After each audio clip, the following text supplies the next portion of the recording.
Hello, my name is Nicole, and thank you so much for taking the time out to listen. Today, I am talking about God resolving our trials. God resolving our trials. And I am in Psalm 62 today, so I will give you some time to pull that up on your screen or grab your Bible. One of the things that I have learned over the course of my years, including writing this book, Know Your Enemy, the Christian's Critic, is that anytime we are on the move, we are progressing, we are going forward, we are saying goodbye to the past, there are going to be some people who are going to attempt to stunt our growth. They're going to do it through name calling. They're going to do it through accusations. They're going to do it through their personal issues, confusion, unresolved problems that they have with others, not necessarily with us. And when they attempt to stagnate our growth, the only thing that they're doing is stagnating their own spiritual growth. Because what tests and trials and change does is it challenges you to think about what you need to be doing. It challenges you to reevaluate what it is that God is moving on you to do. You see, God has moved me to do a lot of things that people were not in support of. I'm used to criticism. You see, that's why I can write a book like Know Your Enemy, the Christian's Critic. I was accused for being a troublemaker because I exposed some discrimination on the college level years ago.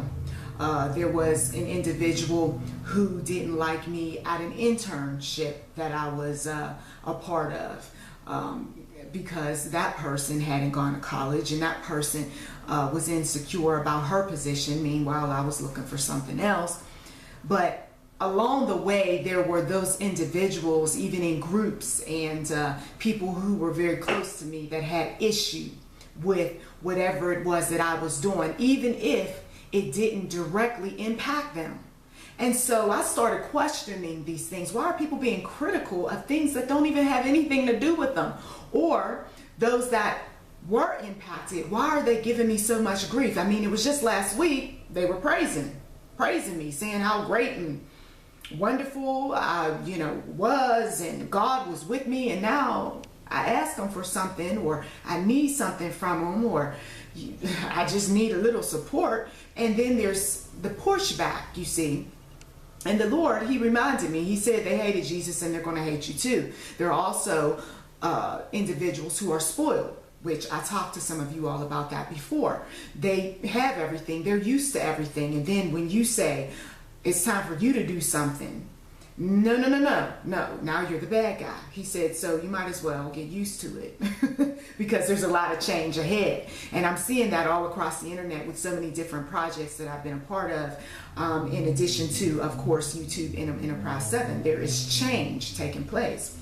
So with all of these trials, though, it strengthens us, okay? And then we're able to, of course, strengthen others because we're familiar with the drama. So I can warn some of you all, if you want to go paid on anything, paid channel, you want to start offering your books for a price as opposed to giving them away for free. If you want to go out here and you want to start charging people for your service and things like that, you're going to get a segment that's going to be very angry.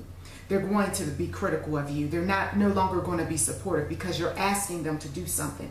Whether you're asking them for money, service, volunteerism, just doing something, they are going to push back because they have their personal issues. They are going through a number of things themselves. They don't think that you're worthy. Who do you think you are? A number of reasons, but those reasons are irrelevant to the one true God. The reality is that there is a hell and there's a heaven. And however we reach them, whatever we do in order to do what it is that God wants us to do, there's going to be the enemy that's going to move on people to get us to stop doing because we're growing, we're moving ahead, and we can't bring everybody on board. That's a reality. And I don't want everybody on board, you see. So I'm glad that God does what he does, because he has to separate the wheat from the tares. He has to separate some individuals who they claim to be about God's business and supportive of you, but then when there is trial, when there's tests, when there's change, then you see who's really who. So anyway, I just had to encourage those individuals who do have YouTube pages, those also who are counseling and advising, and others who are just trying to fight the good fight. Know that irregardless of what the pushback is, you know that God has you right where you need to be, and that's all that matters. Psalm 62, my friends, plenty of time to get to it. I'm reading out of the Life Application Bible by Tyndale, and the theme is placing all hope in God. Okay, that is one of the issues that people have when they are embarking on this journey, is that they don't place all their hope in God. They're too busy looking at the critical one. They're too busy looking at what mom and dad might think. They're too busy looking at what the advisors and the counselors and everybody else is saying, as opposed to looking toward the one true God and placing one's hope in him. Knowing that God is in control allows us to wait patiently for him to rescue us. Do you need to be rescued from someone or something? Do you need some freedom? Do you need release? Well, once again, you are directed to the one true God. True relief does not come when the problem is resolved. Okay? Did you hear that? True relief does not come when the problem is resolved, because more problems are on the way. You see, I solved one problem and then I inherited 2, 3, 4, 5 more problems. True relief comes from an enduring hope in God's ultimate salvation. Only then will all trials be resolved. Let me repeat that. True relief comes from an enduring hope in God's ultimate salvation. Only then will all trials be resolved. So I am trusting in the God of this universe, the one true God, and I'm believing that through him I am saved. His son, Jesus Christ, died on the cross. And I know that that is what sustains me spiritually, mentally, physically. And of course, the enemy knows that too. So of course, he has to attack. Okay? He has to come after you because he knows. It's like you telling an enemy that this is what I want to do. This is my dream. This is my hope, my aspiration. What is the enemy going to do? The enemy's going to attack your dream, your aspiration, your hope. If you talk about how wonderful and great your relationship is with your wife, with your husband, with your girlfriend, boyfriend, what's the enemy going to do? Going to attack that relationship. If you go and you talk about how great your children are, what is the enemy going to do? He's going to use them to cause all sorts of havoc in the household and elsewhere, because whatever we just put our faith in, or whatever we state that we want to do, or whatever we are proud about, okay, or brag about, you rest assured the enemy is going to break those foundations, okay? And then where's your hope? Is your hope in the woman and the man and the children and the job? No, your hope should be in God, because even if the enemy attacks all of those things, I'm still standing. You see, I'm still strong. I'm still going all the way, even if there is the fire, the trial, the pain, the upset, the torture, the taking away this and taking away that. I can't shake her. What's up? I can't do what I want to do with him. You see, that's how the enemy is. So he's got to try to, come up with another way to get you off track. And then we just rise above it, because our hope is in God. And that's one thing that children of darkness do not understand. They cannot comprehend. Where do you get your faith from? Where do you get your wisdom from? What is all this about? I mean, I wish I could be more like you and all this other stuff. No, you need to be more like Christ. That's the focus. We're flawed. We're still flawed. And we still have our moments where it's hard to shake some of the foolishness that the enemy puts before us. But the beautiful thing is, if God be for us, who can be against us? My soul finds rest in God alone. My salvation comes from him. He alone is my rock and my salvation. He is my fortress. I will never be shaken. How long will you assault a man? Okay, that's my question for some of these enemies. How long will you assault or insult a woman? Would all of you throw him down, this leaning wall, this tottering fence? They fully intend to topple him from his lofty place. They take delight in lies. With their mouths they bless, but in their hearts, listen up, they curse.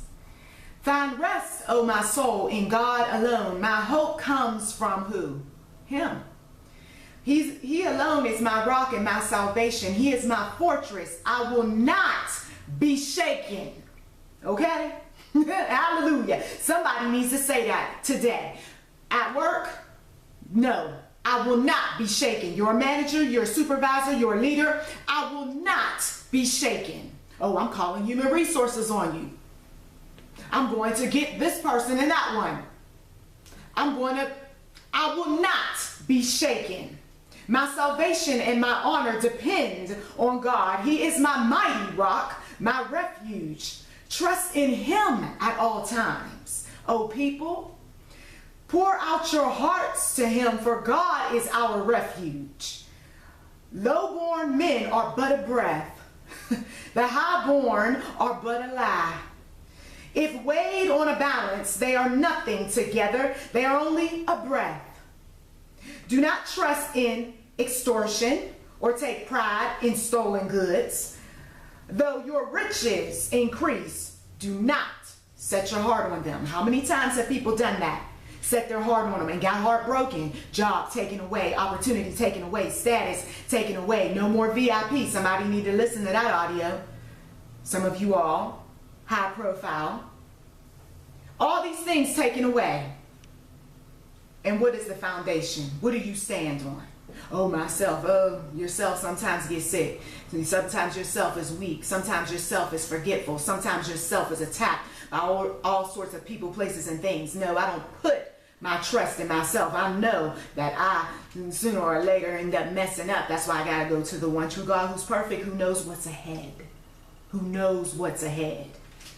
One thing God has spoken, two things have I heard, that you, O God, are strong, and that you, O Lord, are loving. Surely you will reward each person according to what he has done. Okay? Now, let's take a look at what the study Bible says. Going back, Psalm 62, 3 through 6. How long will you assault a man? Would all of you throw him down? This leaning wall, this tottering fence, and so on. Now, David expressed his feelings to God and then reaffirmed his faith. Prayer can release. Listen, if I'm praying, I'm trusting in the Lord, it's going to release the tensions in times of emotional stress. These people saying their negative things. Oh, trying to take me to a place of emotional stress. The children and all of what comes with them trying to stress me out. The marriage and all of what comes with that trying to stress me out. Oh no, I'm praying in Jesus' mighty name for release. Trusting God to be our rock, salvation, and fortress will change our entire outlook on life. You see, my change took place when I started trusting in the one true God, and I stopped trusting in an abusive man umpteen years ago. My faith became strengthened and renewed and all of that with every trial that came along, because I realized that men and women couldn't help. Have you ever went to a customer service desk and you wanted some help for something and those people couldn't help you, and it was frustrating, wasn't it? And you were possibly cussing at them and on the way out, and you possibly took a lot of your anger out on some other folks around you, right? Because you trusted that customer service was going to help you. This is why we cannot put our hearts. See, all of that was one's emotions and their need to want something from a man or woman that couldn't help them. And then for some of you all, you escalated matters. You said, that's okay. That's all right. You can't help me. I will talk with someone about this issue. And it's usually a manager or a CEO or a supervisor, an owner, what have you. But you want to get whatever it is that you need, you see. And so I'm that type of person now. That's okay, because I know these people on this level can't help me. So I'm going to go to the one who created them as well as me, you see. I'm going to escalate this situation. I'm going to escalate this matter. This woman said this to me. This man typed that. And this, Lord, you know, is not appropriate. You know, this person is being very critical. No, they didn't curse me out, but they did say some very insulting things. Lord, I put him in your hands, you see. And so that's what happens. And then people wonder why. Oh, I can't seem to get a break. I can't seem to get this, that, and the other. See, their hearts weren't right in the first place.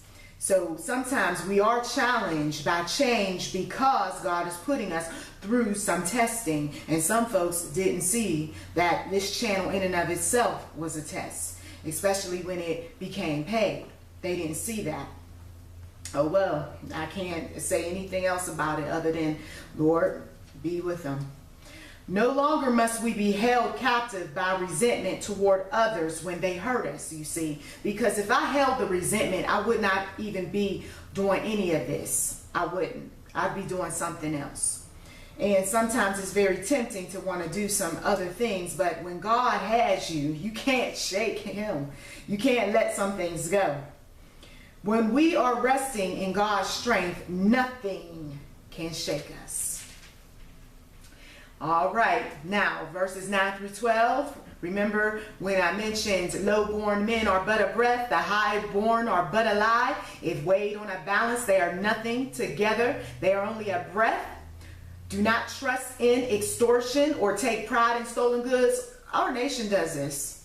And then they'll cover it up, and then they'll put some military on it, and then they'll put some media distractions on it. But our nation does it. The leaders, certain leaders do these sorts of things. And they think that they're not going to be held accountable. Sooner or later, what is in darkness, as we very well know, shows up in the light. And this is what's going on with some individuals, but they're working really, really hard to keep some things in the dark. It is tempting to use honor, power, wealth, or prestige to measure people. We may even think that such people are really getting ahead in life. And I know I've looked at people and I say, wow, she's successful. Woo, he is awesome. I mean, they're so skillful. They're so talented. They got a mansion. They got that house, Lord Jesus, on a, hill and all of that. But listen up.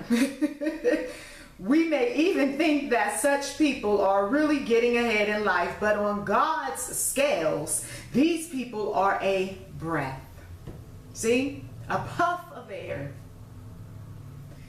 What then can tilt the scales when God weighs us? Trusting God and working for him.